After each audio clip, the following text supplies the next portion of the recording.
Ngayong gabi, nag-aalala ka ba para sa iyong kalusugan, sa pag-aaral at kinabukasan ng iyong mga anak, sa makakain araw-araw, sa magulong pagsasama? Sa gitna ng anumang krisis, may Diyos kang malalapitan at masasandalan. Tunghayan ang mga kwentong magpapatunay kay Lord Sure Ka. A special live telethon of the 700 Club Asia. Susunod na.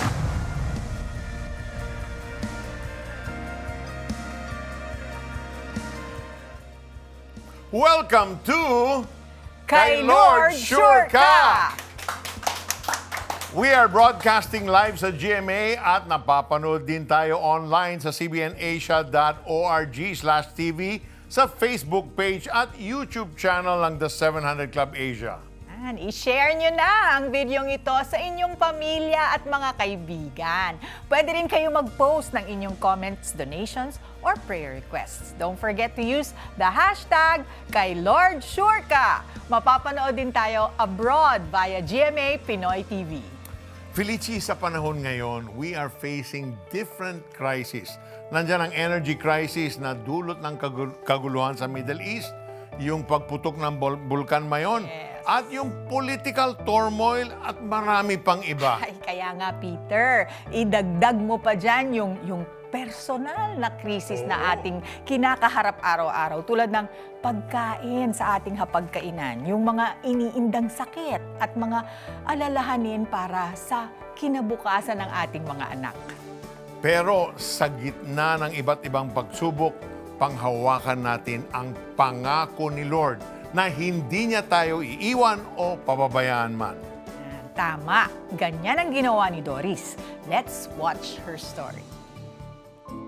Total damage po yung mga dinaanan ng bagyong. Walang-wala po talaga silang mapagkukunan ng pangangailangan nila sa araw-araw. Wala silang matitirhan, samantala kami may bubong na masisilungan. Doon po ako naantig na mag-share ng blessing sa kanila. Sa simpleng panonood ng The 700 Club Asia, tumimo sa puso ni Doris ang tumulong sa kapwa kahit sa gitna ng sariling pangangailangan. Nag-challenge po si Ma'am Kata Inocencio na mag-pledge po kayo. Hindi naman po kayo pababayaan ng Panginoon. Ang Panginoon po ang magsusupply. Nakatanggap na ako ng sulat from Operation Blessing. Napaluha po ako. Langit po ang pakiramdam sa halagang 500. Nakapag-share ako ng biyaya sa mga nasalanta ng bagyo. Kahit walang-wala ka, nandun yung kapayapaan. Mag-pledge ako ng 1 year, 500 a month. Para maipagpatuloy ang kanyang pangakong pagtulong, nagsikap si Doris na makapag-ipon mula sa maliliit na mapagkakakitaan. Yung teacher ng anak ko, naghanap siya ng tagalinis dun sa room. Nagpresenta po ako. Sabi ko, kailangan ko ito. 20 pesos per parent. Makukulay ko siya sobra pa sa 500. Yun po yung ginamit ko pang-maintain sa monthly na pinangako ko sa CBN Asia. Awa ng Panginoon, natapos ko po yung isang taon at nasundan ko pa po after 1 year. Bagamat hindi sapat ang kita ng kanyang asawa bilang kusinero, habang nag-aaral din ang tatlo niyang mga anak, may kagalakan sa puso kung magbigay si Doris. Pag sumweldo po siya, dodaan lang po talaga sa kamay namin. May times na bayaran ng bahay, tapos kailangan namin ng pambayad. Ang upa namin noon, 7.5. Tapos bigla na lang may hihini po ang Panginoon na sasagutin yung upa namin sa bahay. Yun po yung mga pagpapala na hindi mo maipaliwanag. Amazing talaga yung mga pagkilos ng Panginoon. Napatunayan din ni Doris na hindi siya nag-iisa sa gitna ng mga pangangailangan. Naging sandigan niya ang prayer center lalo na kapag may sakit ang kanyang anak. Nakakagaan po ng loob.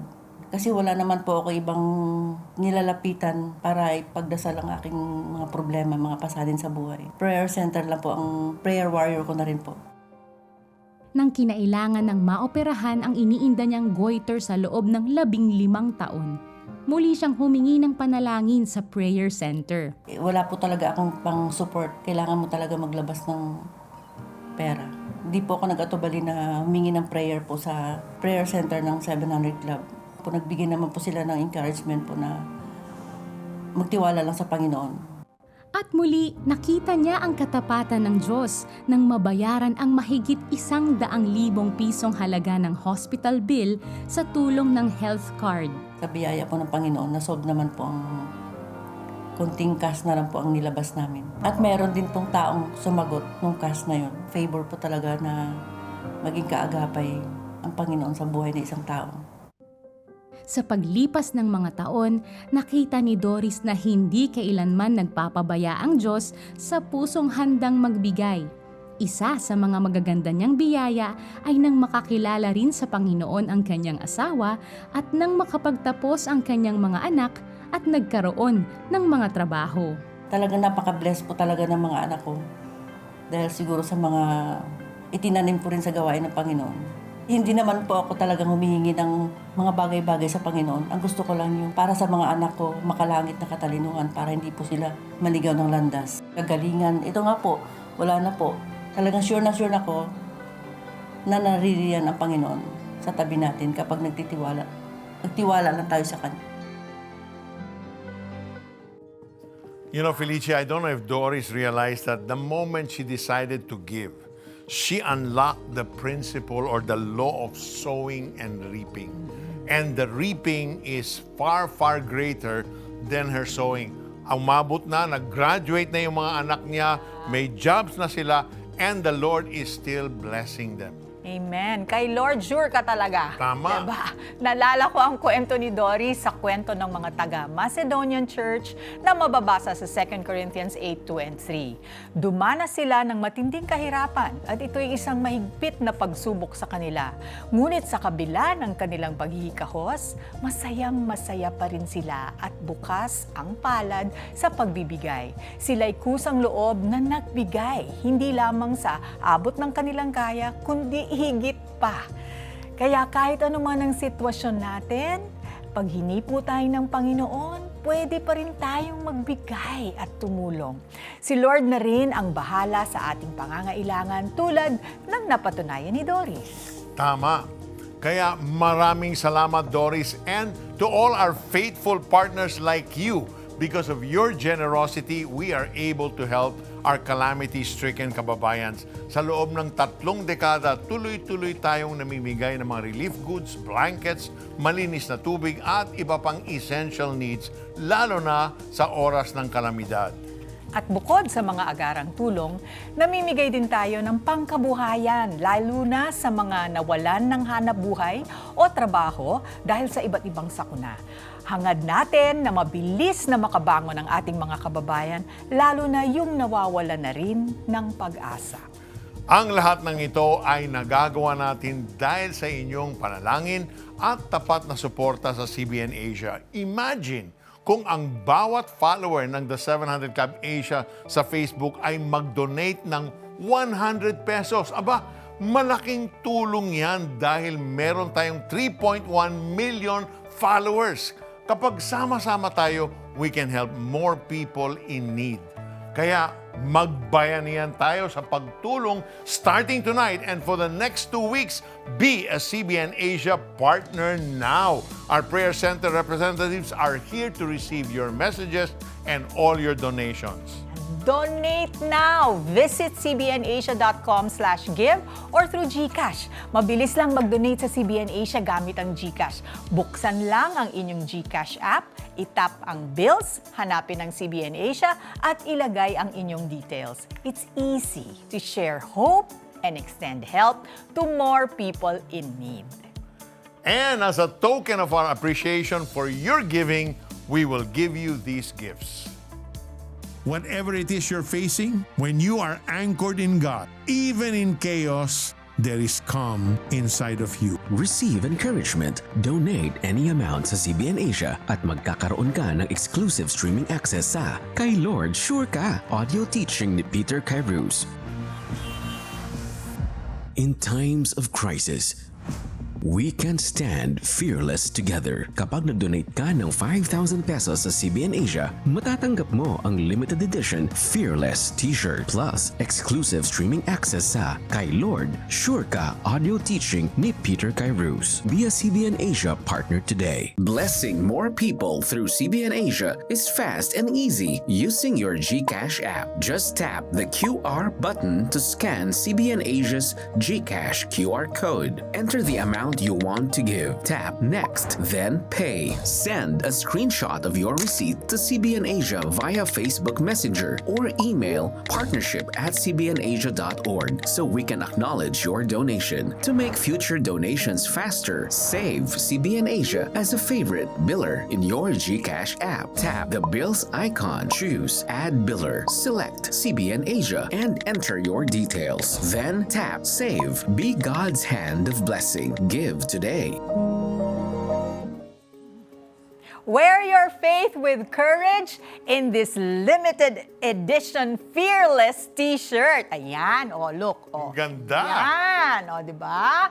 It's a powerful reminder that no matter what crisis we face, we can stand strong because God is with us. Kapag kay Lord ka kumapit, sure kang hindi ka niya pababayaan. Make a donation of 5,000 pesos or more to CBN Asia and receive this special Fearless t-shirt as our token of appreciation for your giving.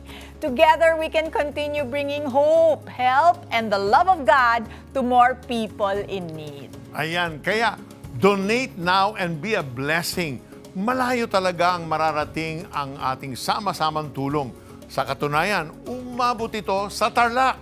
Let's watch this. Minsan 2 araw mang walang kain. So ang ginagawa po namin, magtiis po kami sa gutom. Itulog na lang, parang ganun po. Ito ang kinalakihang buhay ng katutubong si Tonya dito sa liblib na sitio ng Duweg, Tarlac. Ngayon na isa na siyang ina, nagsisipag siya upang may ipangbili ng pagkain ang kanyang mga anak na sina Bella at Billy. Nagtatanim po kami, ganun po. Tapos yung mga binhi po, mga isang sako, bubuhatin po namin yun, ma'am. Tatawarin po namin yung minsan 2 bundok, ma'am. Magkano kikitain? Minsan umaabot lang po ng 250.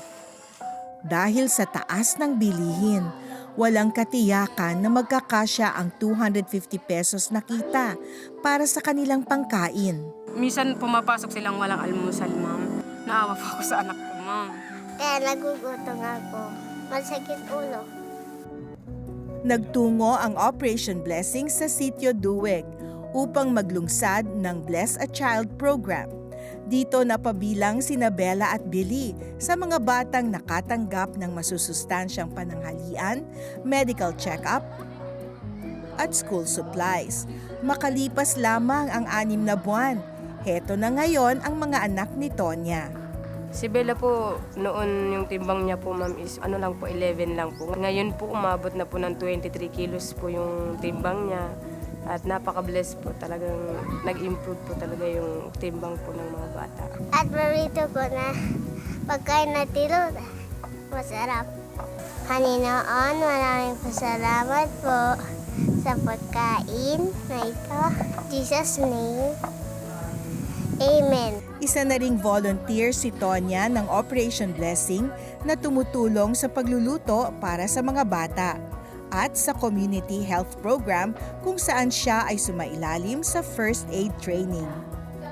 Yun ang pasasalamat namin, ma'am, dito sa programang ito. Talagang nakatulong po talaga ito sa mga batang katutubo.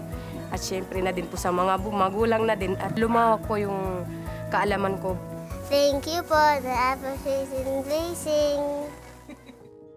Felicie, we just thank God for our Operation Blessing team na pupunta sila sa ganung kaliblib na lugar para magbigay ng pagkain. Imagine, how can you focus, how can you concentrate pag gutom ka? Ang hirap. And we're transforming one family at a time. Yeah. Bukod sa Bless a Child program, ano-ano pa ba ang mga projects ng Operation Blessing? To tell us more, here's Angel Cruz Rodrin, okay? The Corporate Communications Hello, Angel. Supervisor of Operation Blessing Philippines. Welcome! Welcome to the show, Angel. Hello, good day po sa ating pong lahat po ng mga viewers. So, Angel, Ano pa ba? ano-ano ang mga projects ng Operation Blessing? Yes, aside po sa ating pong Bless a Child project that we mentioned a while ago, meron din po tayong project na life-changing surgery. So ito po ay under the health and medical program ng Operation Blessing. So dito po, we provide critical intervention para po sa mga medical conditions like hernia, cataracts, clubfoot, and cleft lip and cleft palate. So actually po last week ang atin pong LCS Program Manager ay nagpunta po sa Albay para po i-assist ang atin pong isang medical patient na si Reshka. Ayan po, siya po ngayon ay nagre-recover na after po ng kanya pong successful na surgery. Ganun din po last March, nung tayo po ay nag-assist kay Camille and kay Vince. Sila po ay may cataract while si Vince po ay may strabismus. So right now po, no, they are also recovering after the successful operations. Wow, Praise nagbigyan God. talaga ng pag-asa yung mga kabataan. Oh, truly talaga, it's life-changing, no? What a blessing.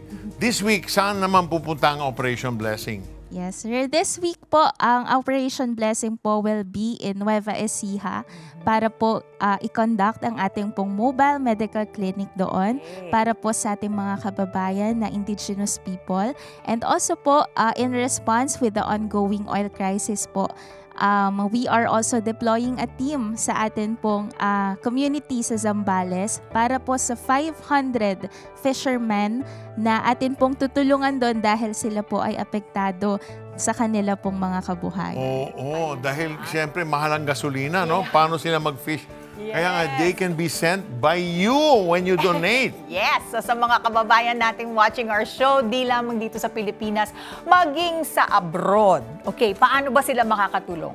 Yes po, madami pong paraan. You can support us by praying for our outreaches sa atin pong team na nade-deploy and also po by following and promoting our efforts po sa atin pong social media accounts at Operation Blessing PH and of course by giving sa atin pong channels sa CBN Asia because part of what you give to CBN goes to Operation Blessing. Yan, tama. And by the way, we're celebrating 30 years of Operation Blessing this Yes. month sa May 30. So thank you, Angel. Thank you. Kaya ano pang iniintay nyo? Be a CBN Asia partner today. Part of your giving to CBN Asia goes directly to our humanitarian arm, Operation Blessing. To donate, visit cbnasia.com/give or through GCash. Pwede rin open your GCash app, tap the bills, and then search for CBN Asia and enter your details. Yan, pwede rin itawag ang inyong donasyon sa aming hotline 8737-0700 or chat with us through the Facebook Messenger of the 700 Club Asia. Pwede rin through BPI eDonate. For more details, watch this. Helping others through CBN Asia is now within reach, no matter where you are. With BPI eDonate in your BPI app, go to More Services and tap eDonate under Payments and Wallets. Select CBN Asia. Enter your desired amount, contact details, and purpose of donation. Then, simply tap Donate Now and log into your BPI online account to send your donation. Please send a screenshot of your receipt through CBN Asia's FB Messenger or email it to partnership@cbnasia.org so we can properly acknowledge your donation. Be the answer someone is praying for. Give via BPI eDonate and transform more lives with CBN Asia today.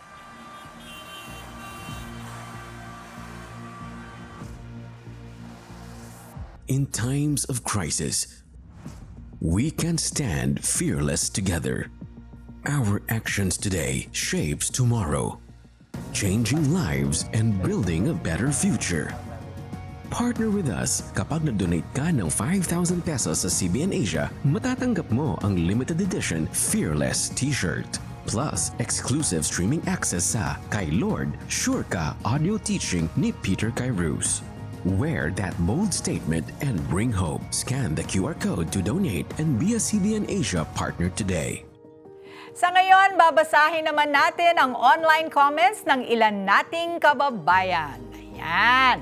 Okay, from Clarissa, gusto ko lang magpasalamat kay Lord kasi madalas akong mag-worry at mag-overthink lately.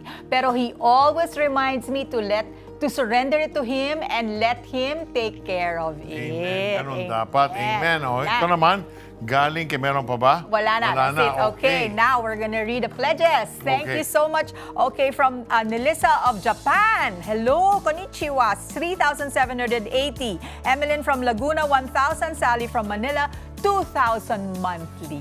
Yan. Ito naman si Myla, taga Makati, 3,000 monthly.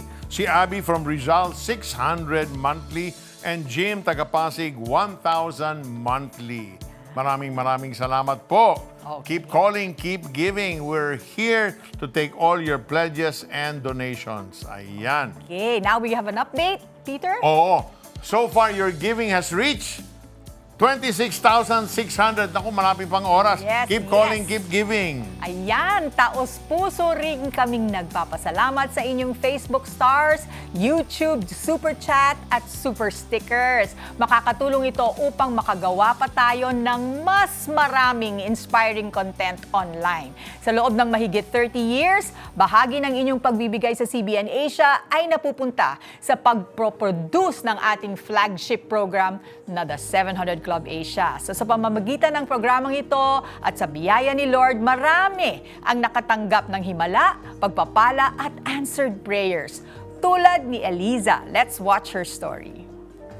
4 na taon nang nagsasama bilang mag-asawa, sina Armand at Eliza. Nang yanigin ng pagsubok ang kanilang relasyon. Nung nalaman ko na may babae siya, ang C5 na yan, tuwing makikita ko, naisip kami mag-ina, natatalon dyan. Sinubukan niyang tahiin ang nasira nilang relasyon. Magtitigsa ako sa kanya or tumatawag, hindi sumasagot, na nagmakaawa ako, na bumalik. Sobrang sakit. Tapos yun yung time na parang wala akong makapitan. Kahit lumalapit ako sa kamag-anak, alam mo may hangganan. Kasi syempre magsasawa din yan yung pagkwentuhan mo. Sa pagkauhaw niya sa pagmamahal ng asawa, natagpuan niya ang magpupuno ng kakulangan sa kanyang buhay. Ang pag-ibig ng Diyos. Sa kakalipat ko ng TV, yun nga po nakita ko yung 700 Club Asia. Nakita ko doon si Miss Camila na nagpipray na tamang-tama din yung pray niya na sinabi niya yung about marriage. Tapos alam mo, tinaas ko lang po yung hands ko noon. Kiniklaim ko sa sarili ko, ako ba yan? Sabi ko, taas-taas ako, Lord. Parang buuin mo rin kami. Mula noon, parang nag-decide na lang ako na, God, sige, kilalanin kita.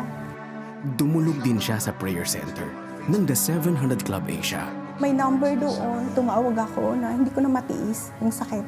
Tapos nung sinabi niya po sa akin na, di ba nung kinasal kayo, tig-iisa kayo ng kandila tapos may sinindihan kayo. Tapos si God yung sinindihan niyo. Tapos ngayon, yung mister mo, yung kandila niya yung namatay. Tapos bali ako yung mag-iilaw. Yun yung payo na hindi ko makalimutan sa kanya. Hindi naging madali ang kaganapan ng mga salitang ito.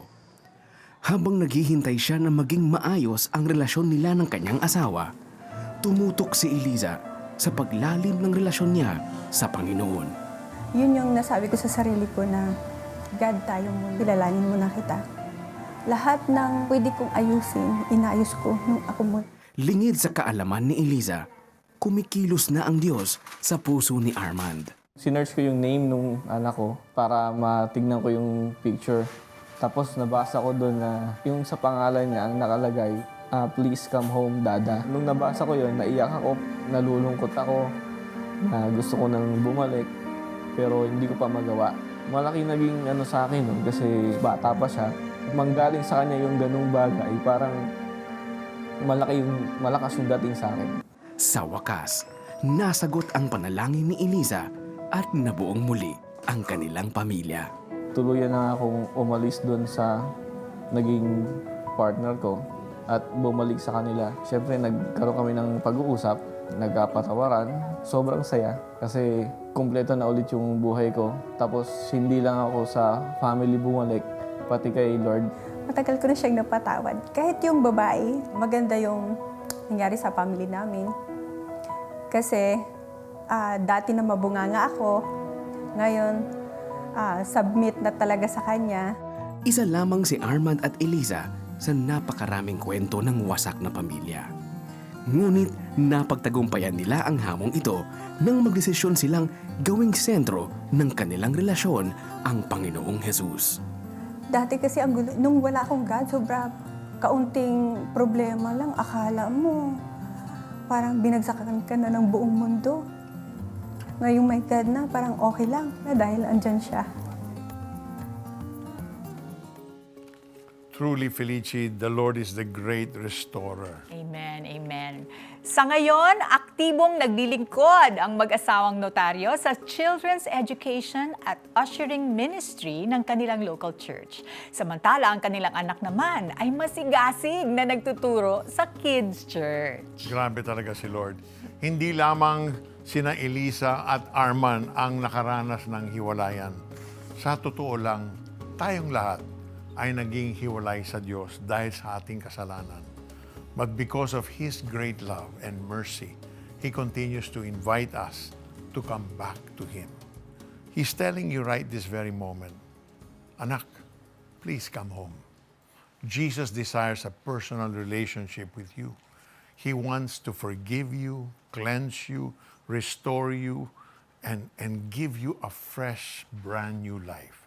If you're willing, all it takes is a simple prayer to surrender to Him. Pray with us. Just say, Dear Lord, I have made so many mistakes. I've committed so many sins. And so, Lord, tonight, I choose to come to you and ask for your forgiveness. Lord, I repent of all of my sins. I turn my back on my life of sin and I embrace this new life with you. As I invite you, Jesus, to come into my life, to be my Lord, to be my Savior. Thank you that on the cross, you paid for all of my sins. And through your shed blood, you washed me clean. That today, I can embrace you and have a new life with you. Thank you for loving me. Thank you for saving me.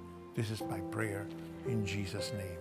Amen. Amen, amen. Kung taus-puso kang sumabay sa aming dasal at tinanggap si Jesus bilang Diyos at sariling tagapagligtas ng iyong buhay, ikaw ay bago ng nilalang. Ang pangalan mo ngayon ay nakasulat na sa aklat ng buhay. Balitaan mo naman kami, kapatid, sa iyong mahalagang desisyong ginawa. I-text yes, tinanggap ko si Jesus, kasama ang iyong pangalan at lokasyon at ipadala sa 0917-126-1442. Now, for our viewers abroad, please send it to +63 917 126 1442. Kung ikaw naman ay nanonood sa Facebook o YouTube live streaming, comment yes, tinanggap ko si Jesus. And for those who want to join our online Bible study group, comment BSG para makonect ka ng Prayer Center representatives sa ating susunod na online Bible study group. Let's grow together in a deeper relationship with Christ. CBN Asia would like to thank the following: M. Luwilier, iRemit, RD Pawn Shop, 7-Eleven, EC Pay, BPI eDonate, United Neon, Nixis, BB Marciano Catering. Nag-aalala ka ba para sa iyong kalusugan? Sa pag-aaral at kinabukasan ng iyong mga anak? Sa makakain araw-araw? Sa magulong pagsasama? Sa gitna ng anumang krisis ng buhay mo, may Diyos kang malalapitan at masasandalan. Heto ang kanyang pangako. Ako'y sa iyo, huwag kang matakot, ako ang iyong Diyos. Hindi ka dapat mangamba. Palalakasin kita at tutulungan, iingatan at ililigtas. Kaya, keep calm and trust God dahil kay Lord, sure ka! Okay, samantala tuloy-tuloy pa rin ang pagdating ng mga donations mula sa ating mga kababayan. Salamat kay na Rochelle from Canada, 2,000 pesos. Maricel, 100 pesos. And then Beverly, Quezon City, 1,000 monthly. Joseph, taga Baguio, 500 monthly. Jocelyn, 500 monthly. Maraming salamat. So far, your giving has reached, wow, ayan, 100,805. Keep calling, keep giving para mas marami pa tayong matutulungan. Kahit tapos ng ating programa, bukas ang 24/7 Prayer Center upang tanggapin ang iyong mga tawag, chat at donasyon. Yan, sundan kami bukas sa pagpapatuloy ng Kay Lord, Sure Ka!